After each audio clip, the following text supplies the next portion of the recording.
Hey guys, Jay Massey here, and welcome back to the channel.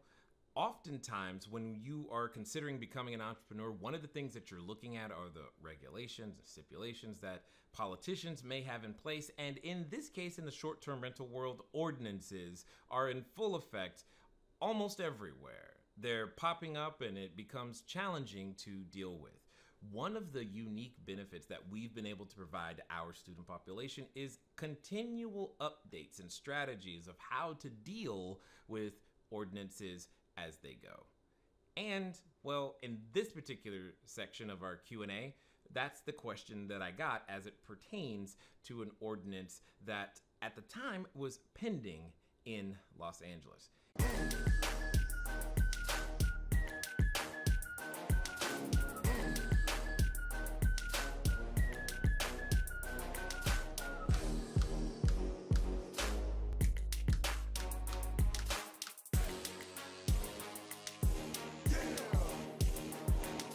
Will you be discussing the new LA ordinance and workarounds? I wasn't planning on it, Gina, but here's the quick answer. When you go through the LA ordinance, there's a number of things.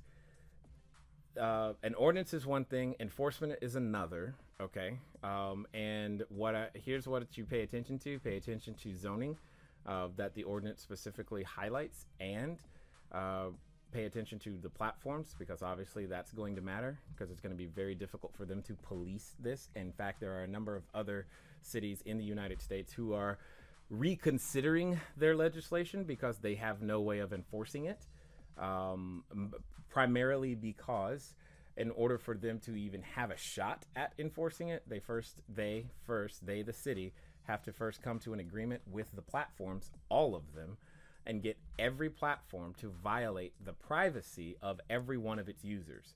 That's what they have. That's literally what they have to do. They have to get Airbnb, Booking.com, everybody to violate the privacy of every one of its users by submitting the information to the city. Lawsuits. Which, yeah, it's going to be a challenge.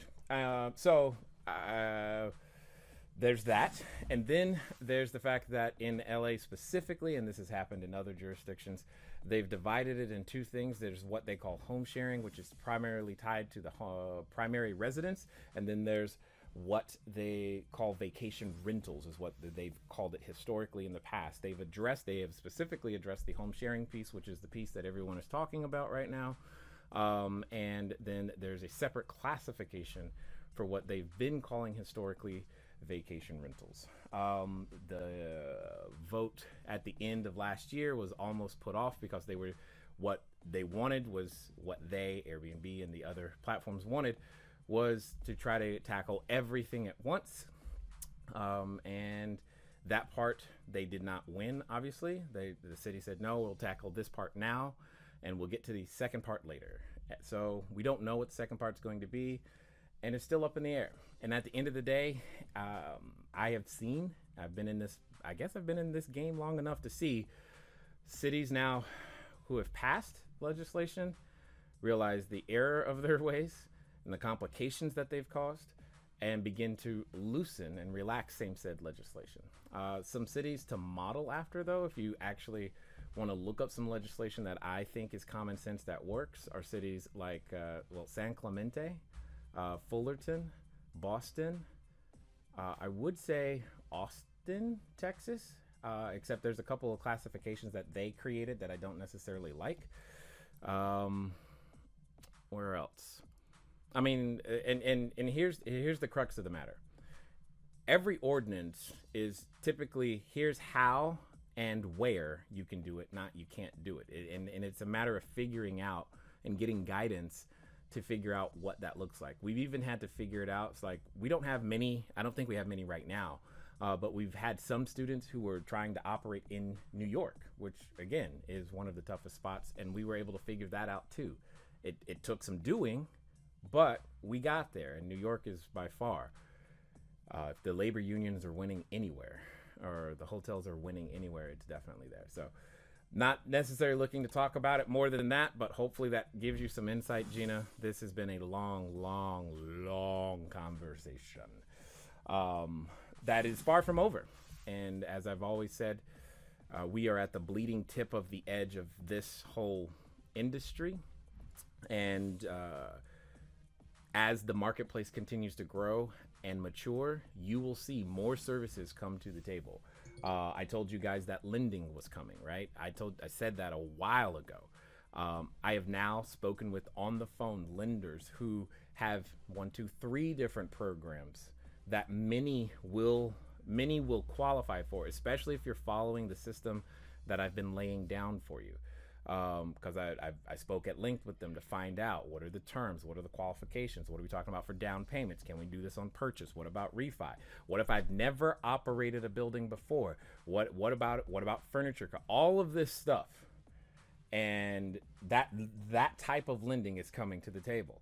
This industry is in a state of maturation. It's going to take some time. Think of it like when you went through puberty. It was confusing, occasionally frustrating, and this is not going to be a straightforward process. But we are entrepreneurs. We get paid for being the first ones in, and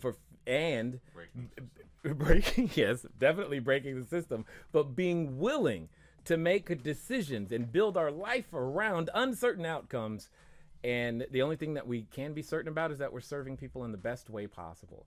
Keep the customers happy. If you keep the customers happy, this is going to be an easy continual sell. Keep creating the jobs, keep paying the taxes, keep doing all of those things, because again, you take LA for example, they've received over $100 million. So anything that they pass will hurt that $100 million stream of revenue. And I know Long Beach just started collecting revenue. I think it was May. Yeah. All right, dude. Talk to you later. So, and all of those things combined mean the politicians have to literally cut their own throats in some way, shape, or form. Like, you want to get rid of hundreds of millions of dollars for what exactly? And then those same people who are up in arms and don't quite yet understand are going to be in a position to where they're like, but we want you to also fix the roads and provide more affordable housing and all of these things. And so when it comes to affordable housing, that's not short-term rentals doing. I was at, and I wish I was joking, but I'm not. I was at an apartment complex downtown LA, and a 1-bedroom, 600 square feet was easily $3,000. And they will fill that sucker up. In fact, right next to it, another one just like it is in the process of being built by a group of Chinese investors. So, and in that building I was in was 660 units. Don't talk to me about affordable housing. I mean, that has nothing to do with short-term rentals. We are not the problem, but we can be a significant part of the solution. Gina, it's a deep conversation. And while the newspapers want to make sensational headlines about all of the ordinance, no one talks about the cost of enforcement. And the cost of enforcement is massive, especially in a city like LA, and in every city. But like for example, when they talk about you can only do it for 120 days a year, how are they going to track that? I mean, just think about it. How are they going to track that? Because if they say, okay, cool, well, Airbnb has to give us all the data. No problem. Well, what about Booking.com? They have to do it too. And you say, okay, well, cool. What about HomeAway? Well, they have to do it too. And then now what about Expedia? Well, then they have to do it too. And then what about Travelocity? Then they have to do it too. And then, okay, cool. You get all those. I'll just go to Craigslist. They're going to do that too? Okay, cool. You got Craigslist. Now, you know what? I'm just going to talk to Paramount Studios directly. How are you going to do it? If you like information like this and you want to be the first one to know the most relevant tips, tactics, and strategies to go out there and make your short-term rental business better, then go ahead and hit that subscribe button as well as the notification bell. So that way you can be notified. And do us a favor, hit the like button too, because that tells YouTube to show it to more entrepreneurs like you.